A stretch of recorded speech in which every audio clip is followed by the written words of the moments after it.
Robert Kiyosaki की एक किताब है रिच डैड पुअर डैड, जिसने दुनिया भर में लाखों करोड़ों लोगों की पैसों को लेकर सोच ही बदल दी। तो आज हम स्लाइड्स के जरिए इसी किताब के कुछ सबसे जरूरी सबक को समझने की कोशिश करेंगे।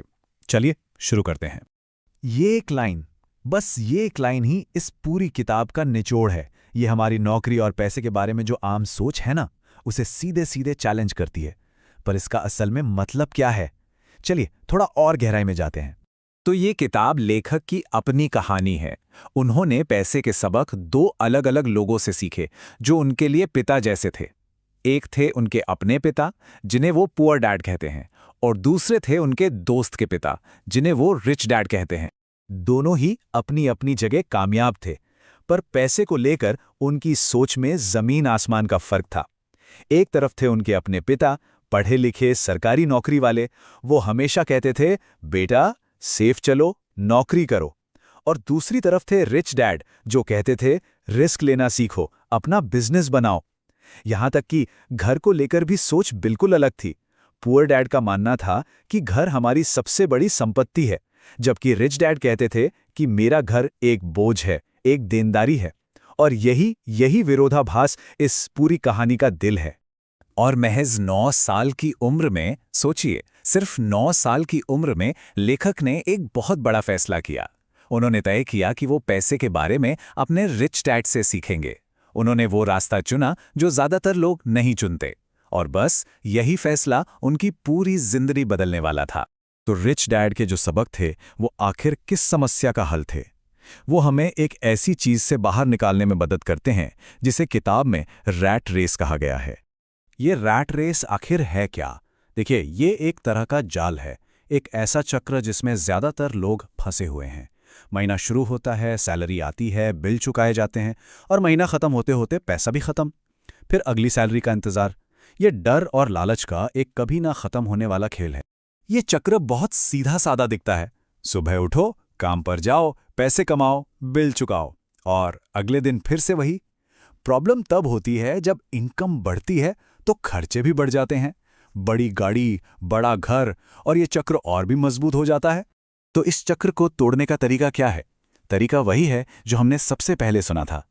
पैसे के लिए काम करने के बजाय ये सीखना होगा कि पैसा हमारे लिए कैसे काम करे। तो अब आते हैं इस किताब के सबसे जरूरी नियम पर, एक ऐसा नियम जो दौलत बनाने के पूरे खेल को बदल सकता है। सवाल बहुत सिंपल है। अमीर बनने के लिए वो एक चीज क्या है जो जाननी ही चाहिए? क्या कोई सीक्रेट है, कोई मुश्किल सा फॉर्मूला? और जवाब हैरान करने वाला है, क्योंकि वो बहुत ही ज्यादा सिंपल है। रिच डैड कहते हैं कि अमीर लोग एसेट्स यानी संपत्ति खरीदते हैं, जबकि गरीब और मिडिल क्लास के लोग लायबिलिटीज यानी देनदारियां खरीदते हैं। और सबसे बड़ी गलती ये करते हैं कि वो उन लायबिलिटीज को ही एसेट समझ बैठते हैं। तो एसेट क्या है? बहुत सिंपल परिभाषा है। कोई भी ऐसी चीज जो हमारी जेब में पैसा डाले, वो एक एसेट है, बस। और लायबिलिटी ठीक इसका उल्टा। कोई भी ऐसी चीज जो हमारी जेब से पैसा बाहर निकाले, वो एक लायबिलिटी है, बस। सारा खेल इसी एक फर्क को समझने का है। जब हम एक एसेट खरीदते हैं तो वो हमारे लिए इनकम जनरेट करता है, मतलब हमारी जेब में पैसा आता है। ये एक तरह से हमारा मुलाजिम है जो हमारे सोते हुए भी हमारे लिए पैसे कमा रहा है। और लायबिलिटी क्या करती है? वो हमारे खर्चे बढ़ाती है। हमारी जेब से पैसा लगातार बाहर जाता रहता है, जैसे कि घर जिसकी ईएमआई भरते हैं, या फिर कार जिसका मेंटेनेंस और पेट्रोल का खर्चा होता है। ये सब लायबिलिटीज हैं।